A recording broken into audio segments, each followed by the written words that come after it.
wanted to start out by just letting all of you know that that the health of the Cure JM Foundation is indeed very strong, both financially as well as in our research program and the progress that we have been making over the past several years.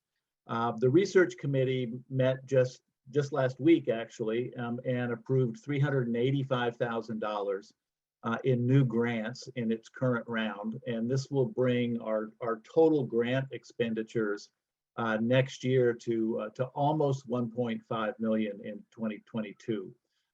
That's a big number for us. It's I think the biggest number we've ever had. It's not enough. We've had to leave some good projects on the table, but we're optimistic that that if our fundraising this year goes as we think it, as well as we think it may, that we'll have another grant round sometime early in 2022 when we start looking at the renewal of our centers and possibly be able to pick up a couple of additional grants at that time as well. Just a couple of things on the new grants in particular, because they are what you might think of as basic research grants, which are critical in a sense that they move us from basic research into translational research and ultimately into clinical trials. One of the awards that we made was for a mouse model to study T cell and Treg cell overexpression, which is implicated in juvenile myositis. This actually will be the second mouse model that we've been engaged with. The first was developed for overexpression of interferon, which is a known cause of muscle deterioration in juvenile myositis. So, why are mouse models important? Well, they're important because they're most often needed to test safety and efficacy in new drugs before we can test them in humans with juvenile myositis. And so these mouse models will ultimately play a very critical role in helping us identify the most valuable, I guess the most promising, better put, promising new drugs that have potential to treat JM as they go into clinical trial over the next several years.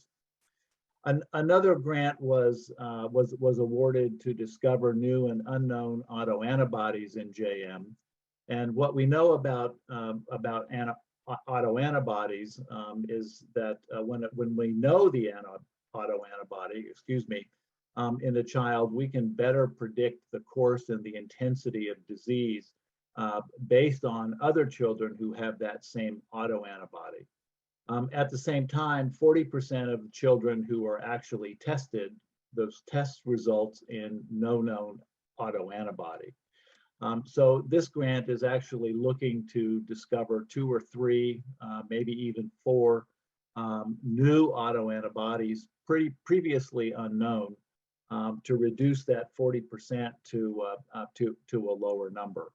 Ultimately, in the long run, it will be, an excellent opportunity for all of our families as we also focus on expanding autoantibody testing to have your children tested as that will, in the long run, really result in more precise, or your physicians more ability to practice more precise medicine in terms of the drugs and other treatments that are prescribed for any individual child. As I mentioned, the aim of this grant is to discover several new autoantibodies. The research committee also approved funding for up to 3 new centers of excellence.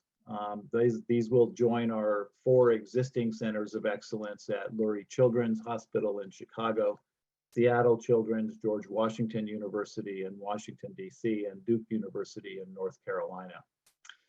The medical community, as we've been getting feedback from this announcement, is very excited about these grants, as these grants will provide the resources these institutions will need to improve the quality of JM medical care. we're really hoping to continue to expand our centers of excellence, as our goal is to help institutions reach center of excellence quality and designation in all regions of the country over the next several years. So where we ultimately end up with our centers of excellence will be a function of funding, and I think also a function of beginning to see an increased number of pediatric rheumatologists who have the training and expertise in JM. That number continues to increase, I think, somewhat impressively, frankly, at least in the 6 years since I've been involved with Cure JM. You know, as we've moved from an era where there were very few specialists and I think little knowledge among many pediatric rheumatologists of juvenile myositis, to a time where we've got really a much more significant level of expertise, and I think even basic knowledge among pediatric rheumatologists, much because of the work of the Cure JM Foundation over the past 17 years.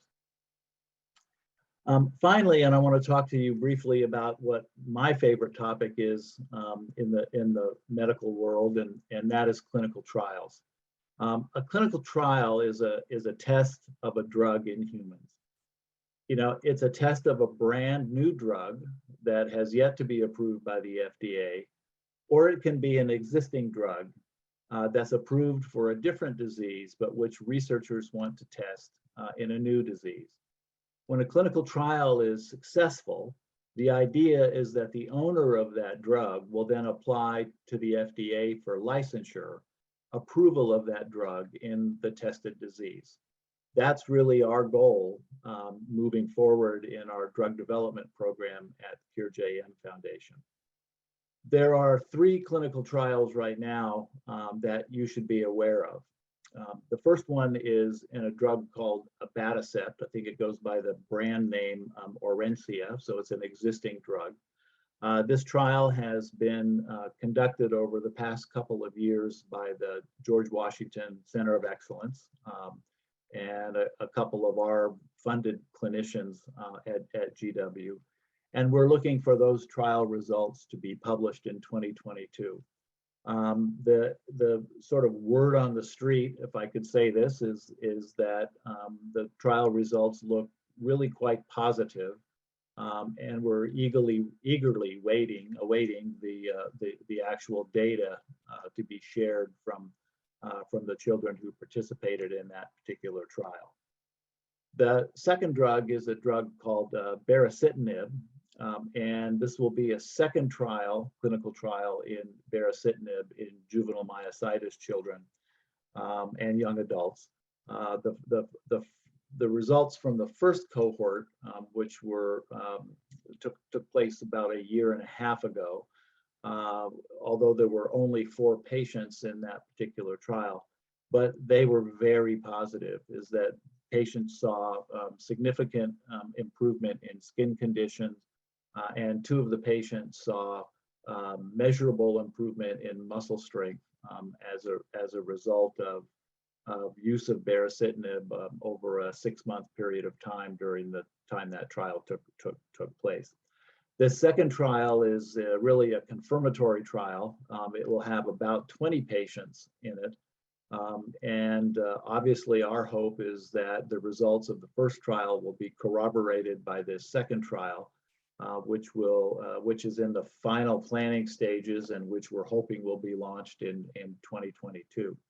So if we look at just those 2 drugs and the clinical trial results that will be coming out of both of them, you know, we could optimistically look at the possibility that we could have the medical data, the clinical trial data that doctors will need to begin to use these drugs more regularly in the treatment of JM if the trial results were to prove that out. And then the final clinical trial I want to speak about is one you've heard me talk about before. It's a drug called vamorolone. Vamorolone is what I call the anti-steroid steroid. It is chemically very similar to prednisone, but has shown to have significantly fewer and really almost none of prednisone's side effects in the clinical trials that have taken place to date. The results from the first trial in vamorolone in Duchenne muscular dystrophy, that trial has been completed and the results have been submitted to the FDA. And I think the enormously good news here for us, because we're looking to come in right behind that trial with a trial in JM. But the enormously good news here for us is that vamorolone has just been granted orphan drug status by the FDA. But better than that, it's been awarded breakthrough status, which means that if orphan drug status sort of puts you on the fast track, breakthrough drug status puts you on the super fast track for potential approval as this drug winds its way through the FDA. This is really good news for us because our goal, of course, is to find these drugs and to use these drugs as they're proven effective and safe in JM children at the earliest possible time. So to the extent that we can cut through the red tape of the FDA because of this orphan drug and breakthrough drug status of vamorolone, that's really good news for us moving forward. I'm going to take a quick break here. We'll come back for an opportunity for questions, but right now I want to hand the floor over to Suzanne Edison, who has introduced herself to you already. She's been involved with CureJM for a good number of years, both in her former role as a member of the board of directors, a member of the research committee, and as Suzanne mentioned, a background in psychotherapy, and she was actually the architect, one of the architects of our mental health initiative, and she's going to share with you what she's accomplished, a few things that she's accomplished in her first month on the job as CureJM's first mental health coordinator. Suzanne, over to you. Great, thank you. Like Jim said, we've really been working on this for about a month, visibly, background of 2 years actually. So one of the main focus of this initiative is family support, in really beefing up the resources and support mechanisms for all of our families and patients, finding opportunities state by state. I have a resource list, which I haven't published yet, but it will be coming, that looks at least at 3 or 4 different statewide, well, they're going to be website links, but with those links, you'll be able to find places within the state where you can look for therapists or get free clinics or find insurance issues that help you with mental health support. So we're calling this emotional and mental health support because it's really body, mind. It's not just, and spirit. It's not just a mental issue, a disease issue specifically, or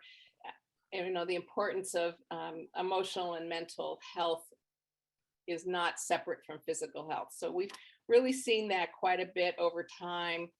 And I created this closed Facebook web page and invited people from our other web pages to join. And in the last 3 to almost 4 weeks, we've gotten about 140 members.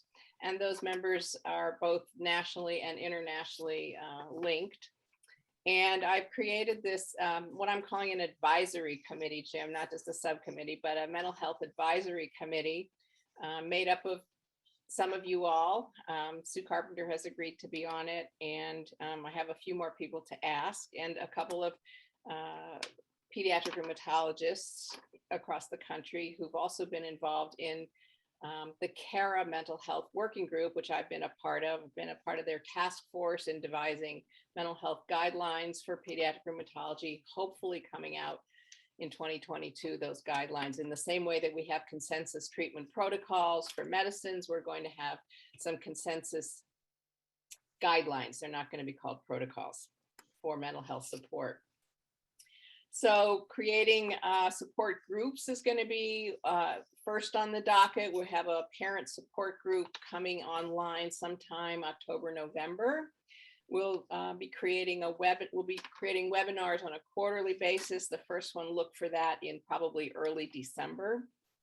I'm going to be working with doctors across the country, the ones that I already know from our centers of excellence, which, by the way, to be considered a center of excellence, you have to have some sort of mental health support, either a behavioral health department within your hospital or university, or you have, as we've just been able to do at the Seattle Center of Excellence, we've been able to get a psychologist into the clinic for the first. This is a model for the rest of the country. Nobody else has been able to do this.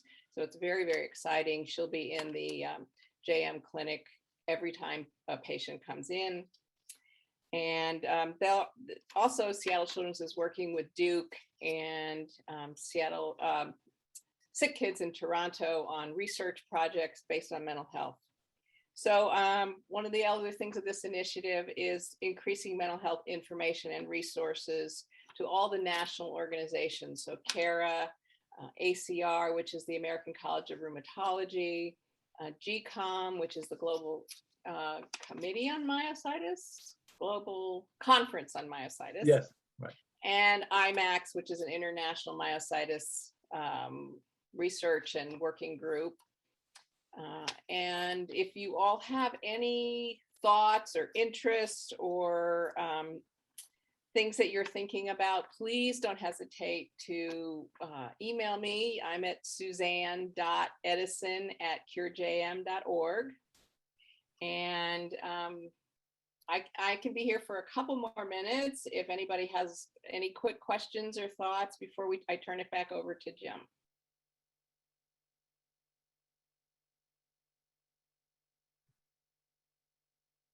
Questions? Don't hesitate. Is there somebody there with a question? No. Okay. All right. Well, Suzanne, thank you so much, and we'll look forward to additional updates as the year goes by with this with the development of this really important program. Any questions on any of the other any remarks that I had made earlier?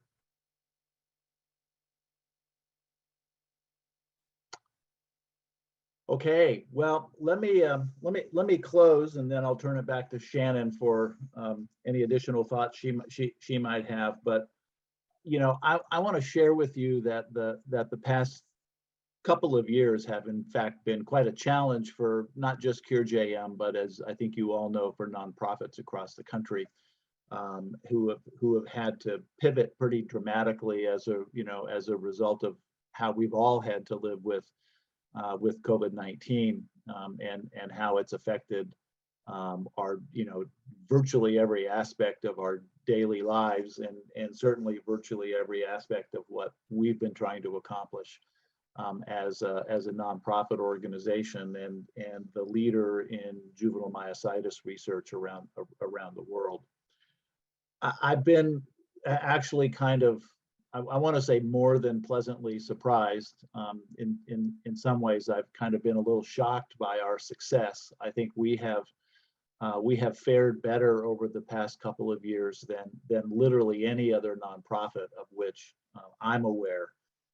That we really carried on in Walk Strong Across America, and carried on in the Holiday Challenge. Launched a new auction program.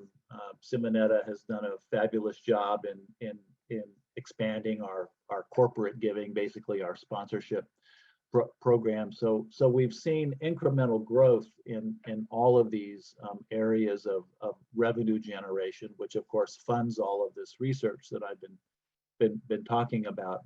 But all of those things have one path back, and that path back is to our volunteer leaders and our families across the country, volunteer leaders like all of you at our chapters, volunteer leaders who run many of our family sponsored events, and of course your participation in Walk Strong and participation in the Holiday Challenge. So the National Leadership Council has played just an instrumental role in helping us make this pivot away from something that had been, more heavily personal when our chapters were meeting in person, when we had a family conference that we could attend, when we had chapter events and other fundraising events that people could attend, and allow us to, meet regionally and meet nationally as a big family of you know of JMers, and I think we've all loved that. Our kids have loved that. And we look forward to the time when we can return to that, which hopefully, a little optimistically, hopefully will be in 2022. We'll have to see what happens more with the Delta variant and the hopeful remission of COVID-19 across the country in 2022. But we don't know yet. Our goal, of course, is to begin meeting again as chapters and to invest in the great work you all were doing when our chapters were able to meet in person as early as possible, and hopefully that will be in 2022. But the point I really want to make here is that as we've had to pivot to be, much more of a virtual organization, much more of an organization that does literally everything remotely, whether that's on Zoom or by Walk Strong Across America or the Holiday Challenge and the various fundraising platforms we've had to use for that. I want to thank you for hanging in there with us, but also thank you for providing the leadership and the great ideas to help us make that kind of pivot successfully. We're going into another year of the Holiday Challenge. I've got great confidence that we're going to succeed at a level that is equal to, if not better than, the amazing year that we had last year. And I just want to thank you all for your leadership, your outreach, your communication with other families, your work on Facebook, your work on other platforms where you've been so successful in telling your stories, and so successful in putting Cure JM on the map with donors and supporters from coast to coast. So thank you for that. If you have more ideas, new ideas, if you see something that other organizations are doing successfully in this time, we want to hear about it. So please share that with Shannon or directly with me. I think you all know how to reach me, but it's kind of easy to remember: james.minnow@curejm.org. I'd very much look forward to hearing from you as we kick off a new fiscal year, basically in just a few days from now on October 1st. And a new holiday challenge. We've got a great challenge again from the Coffee family to help us kick off with matching gifts as people start their pages. We have what Shannon, I think, about 250 families engaged so far with pages set up for most of those families. So we're off to a really rip-roaring start. And again, I want to thank you all for promoting the Holiday Challenge and participating in the Holiday Challenge to whatever extent you can do this fall and winter as we head into Giving Tuesday. Thank you. You make all the difference to our success at Cure JM. There's sometimes a cliche when you hear we couldn't do it without you, but the fact of the matter is we couldn't do it without you. So thank you so much for your support and for believing in us and our mission.